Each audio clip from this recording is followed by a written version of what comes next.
अस्सलाम वालेकुम everyone, it's me Rabia Hasan और मेरे साथ आज फिर से फातिमा बिलाल। जैसे कि अभी पाकिस्तान की सीरीज़ ओडिया सीरीज़ इंग्लैंड से ख़त्म हुई है, जो हम बहुत बुरे तरीके से हार चुके हैं 3-0 से। इंग्लैंड जो है वो सीरीज़ जीत चुकी है। इंग्लैंड की जो टीम थी उसकी एंड पे टाइम पे चेंज हो गई थी, जिसकी वजह से उनकी फुल स्ट्रेंथ टीम नहीं थी। पाकिस्तान टीम ऐसी टीम है जिससे आप कभी भी कुछ भी एक्सपेक्ट कर सकते हो।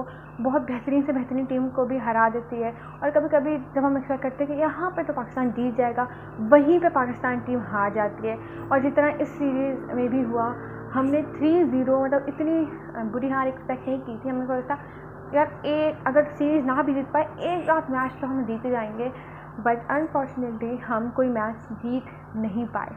हम बात करें अगर बैटिंग की, तो हमने देखा कि जो टीम तीनों दिन जो टॉस जीते कैप्टन, उन्होंने बैटिंग का ही बॉलिंग का पहले फैसला किया। पहले दिन जो है इंग्लैंड जो है टॉस जीते उसने बॉलिंग का फैसला किया, जो कि हमारी बैटिंग बहुत ही फजूल थी। मतलब हम 50 ओवर्स पूरे खेल भी नहीं पाए और 141 से रन बना के पूरी टीम आउट होगी। ना टॉप ऑर्डर ना मिडिल ऑर्डर कोई भी चल नहीं पाया। सिर्फ एक फ़खर जमान थे जिन्होंने शायद 47 रन स्कोर किए थे। उसके अलावा पूरी टीम थी वो फेल हो चुकी थी बहुत बुरे तरीके से। उसके बाद 141 को डिफेंड करना नामुमकिन सी बात थी। इंग्लैंड की टीम सामने थी और उन्होंने वाकई बहुत आसानी से वो चेस कर लिया इंग्लैंड की टीम ने। हमने देखा कि पाकिस्तान की टीम जब सेकंड मैच हुआ, सेम वही हमने इस बार टॉस जीत के हमने कहा कि हम बॉलिंग कराते हैं, मे भी हम जो है वो चेस कर पाएँ टारगेट, बट हम वो भी नहीं कर पाए। और उसमें भी उन्होंने अच्छा खासा हमें टारगेट दे दिया था, जबकि ओवर्स कम हो चुके थे। 45 ओवर्स उनकी टीम 45 ओवर्स तक उनकी टीम आउट हो चुकी थी, बट हमारी टीम एज़ यूजुअल जो है वो कुछ भी नहीं कर पाई। बट लेकिन उसमें एक पॉजिटिव चीज़ हमें ये मिली कि साउथ शकील ने जो है वो 50 स्कोर की, उनकी पहली इंटरनेशनल 50 थी। उसके अलावा हमने देखा हसन अली ने जो है थोड़े बहुत अच्छे रन मार लिए, जिन्होंने 31, 32। उसके अलावा पूरी टीम जब फेल होगी, वो हम मैच जीत सकते थे। हम 41 और पूरी टीम आउट हो गई थी। जबकि देखा जाए तो हमारे पास 30 बॉल्स रहती थी और रन भी को 55, 54 चेस करना रहता था, बट हम विकेट्स नहीं बचा पाए। हमारा अपर ऑर्डर फेल हो तो मिडल ऑर्डर हमेशा से फेल होता आ ही रहा है। कल का जो मैच था उसमें हमने एक्सपेक्ट देखा कि बाबर आजम ने जो है इतने ज़बरदस्त सेंचुरी स्कोर की। पहले पाकिस्तानी कैप्टन जिन्होंने इंग्लैंड में सेंचुरी स्कोर की, 158 रन मारे उन्होंने, बट हमारी टीम तो 332 का टारगेट भी डिफेंड ना कर पाई। रिजवान ने हमने देखा काफ़ी अच्छी इनिंग्स के लिए। मामूल हक फाइनली आखिरी मैच में चल गए। मैं क्या यह कह रहा है तो हर प्लेयर एक मैच में ही चला है, बट कुछ प्लेयर ऐसे थे, जैसे फ़हीम अशरफ की बात की जाए, वो किसी मैच में परफॉर्म नहीं कर पाए। शादाब की बैटिंग देखें, कोई परफॉर्मेंस नहीं दे पाए। एज अ वाइस कैप्टन जो उनका एक रिस्पॉन्सिबिलिटी थी वो उसको निभा नहीं पाए उस तरीके से। जब आपकी टीम पहले बैटिंग करे बाद में बैटिंग करे, इससे कोई फ़र्क नहीं पड़ता। जब तक एज अ टीम हम नहीं खेलेंगे, हम कोई मैच नहीं जीत पाते। एक बंदा आपको मैच तुक्के पे एक जिता सकता है, 2 जिता सकता है, हर मैच नहीं जिता सकता। इसके बगैर अगर हम इंग्लैंड की बैटिंग की बात करें तो हमने देखा कि उनके बैट्समैन इतने कंसिस्टेंट रहे हैं। हमने पहले में देखा कि मलान एंड क्रॉली ने जो है वो ही टारगेट जो है वो चेस कर लिया। दूसरे मैच में हमने देखा कि अच्छी खासी बैटिंग जो थी वो सॉल्ट ने की, क्रॉली ने की एंड ग्रेगरी ने की। थर्ड मैच जो कल, उसमें विंस ने ज़बरदस्त सेंचुरी स्कोर की। हमने देखा कि जब उन्हें पता था कि 332 का टारगेट है, उन्होंने आके एग्रेसिव क्रिकेट खेली, उन्होंने आते ही बाउंड्रीज मारना शुरू कर ली। हम सॉल्ट की बात करें, विंस ने अच्छा खेला, क्रॉली ने अच्छा खेला, ग्रेगरी ने अच्छा खेला। मतलब कि और हमने कल पे देखा जब उनकी 7 विकेटें गिर भी चुकी थी, फिर भी उनके बाद के आने वाले प्लेयर्स ने वो टारगेट पूरा किया। हम विकेट ही नहीं गिरा पाए उनकी, और इतने आसानी से उन्होंने उस टारगेट को चेज़ कर लिया। हम कब से कहते आ रहे हैं मिडिल ऑर्डर जो है हमारा मजबूत होना बहुत ज़रूरी है। हमेशा आपके ऊपर के आने वाले प्लेयर्स नहीं खेलेंगे, कभी उनके भी बुरे दिन होंगे, तब आपके मिडिल ऑर्डर को जो है लेनी होगी जिम्मेदारी, उनको परफॉर्म करना होगा। बट हम देखा है कि वो फेल हुए। अब इस बार जो हमारा जो अपर ऑर्डर नहीं चला तो मिडिल ऑर्डर तो वैसे के वैसे ही फेल रहा। बहुत सी चीज़ें थी जो हमने एक्सपेक्ट की थी कि मे बी चेंजेस आएगी। स्पेशली मैं देखा अगर 1-2 मैचेस में जो बाबर आजम कभी भी एक मैच के बाद टीम चेंज नहीं करते, बट जब आखिरी को मैच हो तो अपनी टीम चेंज कर लेते हैं। हमने एक्सपेक्ट किया था कि मे बी कुछ चेंजेस की जाएंगी, बट कोई चेंजेस जो है हमने नहीं देखी। तीनों मैचेस में सेम रिजल्ट रहा। आपको अगर जीतना है, आप जाके इंग्लैंड जैसी टीम के खिलाफ खेल रहे हो जहाँ पे भी उनके मेन प्लेयर्स नहीं हैं, अगर आप वहाँ पे खेल रहे हो, आपका कोई जो माइंडसेट होना चाहिए ना, आप एक ही तरह की क्रिकेट हर जगह नहीं खेल सकते। हर बार एक दो प्लेयर्स की परफॉर्मेंस से टीम नहीं जीत सकती। मे बी वो अगर चेस कर रहे हो तो मे भी वो जो 2-3 प्लेयर्स हैं वो मिल के टीम को जिता भी दें, बट हर बार ऐसा नहीं हो सकता। इतनी ज़बरदस्त इनिंग बाबर आजम की, वो भी लूजिंग कॉज में चली गई। रिजवान ने इतना ज़बरदस्त आगे खेला, अटैकिंग खेला, बट हमने यही देखा कि इंग्लैंड की तरफ से बहुत ही बेहतरीन जो है वो बैटिंग, बॉलिंग, फील्डिंग का मुजाहरा किया गया। और अगर हमारी टीम एक दिन बैटिंग नहीं चलती तो किसी दिन बॉलिंग नहीं चलती, अगर ये दोनों चलते हैं तो फील्डिंग जो है वो काम तमाम कर देती है। बहुत सारी चीज़ें इनको देखने की ज़रूरत है, बट क्रिटिसिज्म और ह्यूमिलेशन में फ़र्क होता है जो कि हमारी आवाम को समझना चाहिए। हमारे बहुत से और भी ऐसे तज्ज़ियाकार जो हैं उनको भी बात समझनी चाहिए। आप जो प्लेयर्स परफॉर्म कर रहे हैं उन्हीं पे बार बार तनकीद नहीं कर सकते। जो 11 खेलना है, they all have to give their 100%, तभी टीम जीतेगी। और ये बात कोचेस को, हमारी मैनेजमेंट को, सबको समझनी होगी। हम अभी तक यही नहीं समझ पा रहे हमने अपनी प्लेइंग 11 क्या रखनी है। जो फेल हो रहे बार हम उन्हें मौका दे रहे हैं। अब हमारी आगे T20 सीरीज़ भी है, एक्सपेक्टेशंस हैं पाकिस्तान की टीम से कि वो अच्छा परफॉर्म करेगा। फुल स्ट्रेंथ टीम होगी इंग्लैंड की, तो बहुत सी चीज़ों को देखना ज़रूरी है।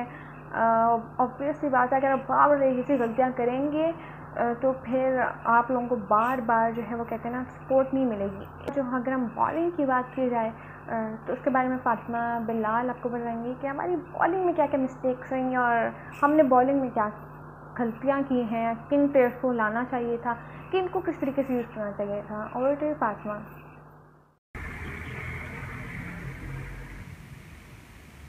अस्सलाम वालेकुम, आई एम फातिमा बिलाल। और जैसे कि राबिया ने आपको फर्स्ट 3 ODIs की बैटिंग की एनालिसिस दी है, तो आइए इसी तरह मैं आपको 3 ODIs की बॉलिंग की एनालिसिस देती हूँ। जैसे कि आप सब जानते हैं कि इत्तेफाक से हमारे लिए इंग्लैंड की टीम बी से जीतना भी इम्पॉसिबल रहा। Being as presenting our team as a national team, हम लोग इंग्लैंड की टीम बी से भी हार गए। तो ये मैं समझती हूँ बहुत ही थोड़ी अफसोस की बात है। बीइंग क्रिकेट फ़ैन, मतलब सबके लिए हमें थोड़ा शौक लगा कि लाइक लास्ट ODI में हमें था कि यार आखिर हम लोगों ने 332 रन्स का टारगेट दे दिया है, और उसके साथ बाबर आजम की 150 की इनिंग्स और उनके साथ साथ मोहम्मद रिजवान की पार्टनरशिप जो कि बहुत उम्दा थी। हमें था कि शायद मैच हमारे फेवर में आ जाएगा, मगर सैडली कोई भी एक ODI का मैच हमारे फेवर में नहीं है और हम लोगों को वाइट वॉश होना पड़ा। अब यहाँ पे आके बात करते हैं पाकिस्तान की क्या क्या गलतियाँ थी जिनकी वजह से हमें ये हार का सामना करना पड़ा।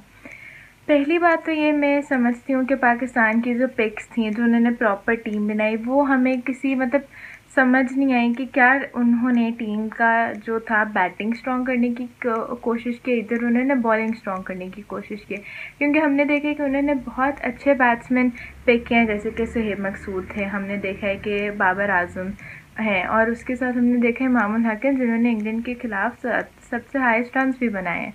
लेकिन यहाँ पर आके मसला होता है जब हमने देखा कि इमामुल हक फर्स्ट ODI में नहीं चले, हमने देखा कि सेकंड ODI में नहीं चले, उनकी जगह हमने देखा कि फ़खर जमान चल पड़े। एक यंगस्टर साउथ शकील ने अपना डेब्यू बनाया, उन्होंने डेब्यू पे आके ही 50 रन स्कोर करते हैं। अब ये सारी बातें आती हैं बैटिंग की कि कैसे थर्ड ODI में साउथ को उन्होंने नीचे नंबर पे बैट करने के लिए भेजा। क्यों भेजा? इधर वो हिटर हैं तो मतलब उन्हें अपनी फिनिशिंग स्ट्रॉन्ग करनी थी, किस सेंस से भेजा वो तो अब हमारे कैप्टन एंड मतलब बाकी सारी टीम को बेहतर पता है। लेकिन अगर देखा जाए तो बॉलिंग के एंड से तो हम देखते हैं कि यहाँ पर हमारी बॉलिंग लाइन ने भी हमें बहुत मायूस किया है।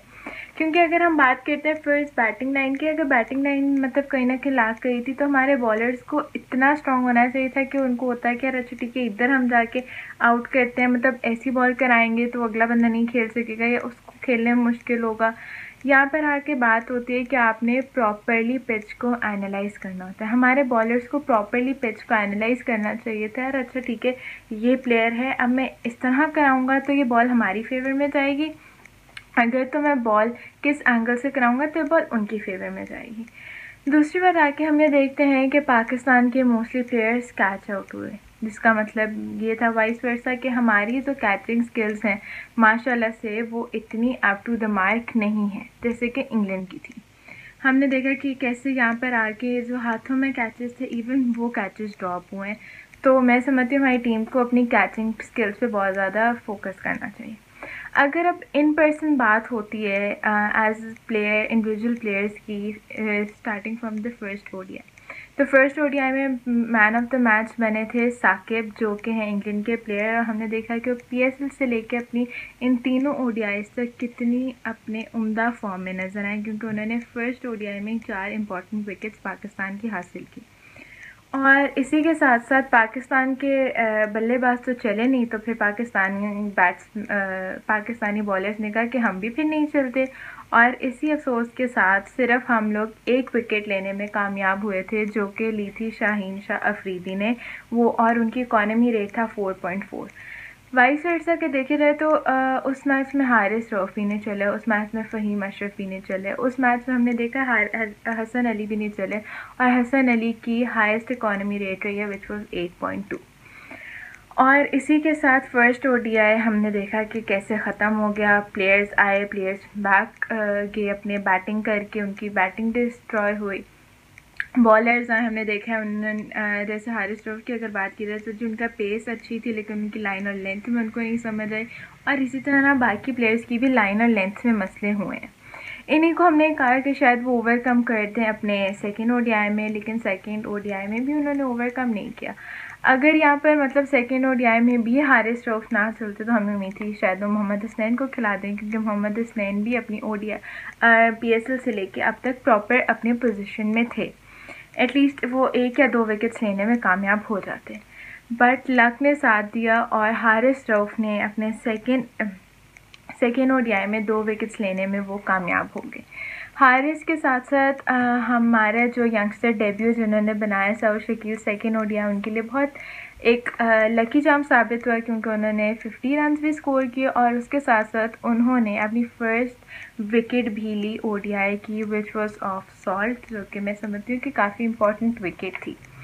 और उसके साथ हमने देखा कि कैसे हसन अली ने वो दिन बॉलर्स के लिए बहुत अच्छा दिन साबित हुआ, क्योंकि हसन अली ने लॉर्ड्स में अपना नाम एक मेंशन करवा लिया लॉर्ड्स के बोर्ड पर, क्योंकि उन्होंने 5 विकेट्स लिए और वो लकीली पाकिस्तान को उन्होंने इस बात से फ़ख्र, हमारा सर फ़ख्र से ऊंचा कर दिया।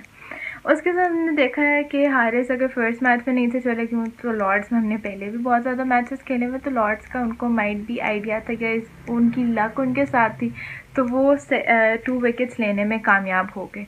और उसी दिन शादाब खान भी 1 विकेट लेने में कामयाब हो गए। लेकिन हमने देखा कि कैसे लास्ट 2 ओडीआई से फ़हीम अशरफ नहीं चले। हमने देखा कि कैसे उनकी बॉलिंग वो अप टू द मार्क नहीं नज़र आ रही, जो कि उम्मीद है हमें कि उनकी T20 में, क्योंकि बहुत ज़बरदस्त बॉलर है, और उम्मीद है कि उनकी T20 में हमें उनका जो एक बॉलिंग कैलिबर सेट हुआ है हमें उस बॉलिंग पर पूरा उतरेंगे, क्योंकि उन्होंने हमने देखा कि कैसे थर्ड ओडीआई में आके उन्होंने 10 रन मारे एंड देन उसके बाद उनकी लक थोड़ी ढीली पड़ गई एंड ही वाज आउट।